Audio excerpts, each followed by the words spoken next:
নামাজটা ছাড়েন না। যত পাপ করছেন করেন, আমি বলি নামাজ ছাড়েন না।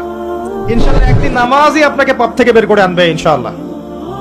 আর শয়তান আপনাকে হতাশ করতে চাইবে, শয়তান আপনাকে হতাশ করতে চাইবে যে তুই তো গার্লফ্রেন্ডের সাথে কথা বললি, রাতের বেলা পর্ন দেখলি, তুই তো ফ্রি মিক্সিং এ আছিস, তুই মাদক দ্রব্য খাচ্ছিস, তুই কাজে ফাঁকি মারিস, তুই ট্যাক্স আদায় করিস নাই, দুর্নীতি করছিস, তুই আবার নামাজ পড়বি কেন? শয়তান আপনাকে এগুলো বোঝাবে কিন্তু যে নামাজ তো আমার শোভা পায় না, আমি তো অনেক পাপী মানুষ। এই ধোকায় পা দিবেন না। আপনি নামাজ কন্টিনিউ করতে থাকেন, ইনশাআল্লাহ আল্লাহ পাক আপনাকে পাপ থেকে বের করে আনবেন ইনশাআল্লাহ।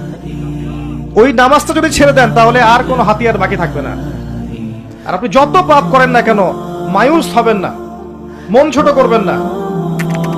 আপনার একটা সেজদা, যে সেজদা আপনি চোখের পানি ঢেলে দিয়েছেন আল্লাহর কাছে, যে আল্লাহ আমার ভুলগুলো তুমি মাফ করে দাও, আমার তওবা তুমি কবুল করো, ইনশাআল্লাহ দেখবেন ওই একটা সেজদা যদি কবুল হয়ে যায় আল্লাহ পাক আপনার সব গুনাহ মাফ করে দিবেন ইনশাআল্লাহ।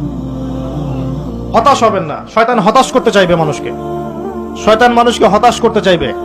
এমনকি আপনার যদি পাহাড়ের পরিমাণ ঋণ থাকে, ওই ঋণ শোধ করার ব্যবস্থা আল্লাহ পাক করে দিবেন ইনশাআল্লাহ তাআলা।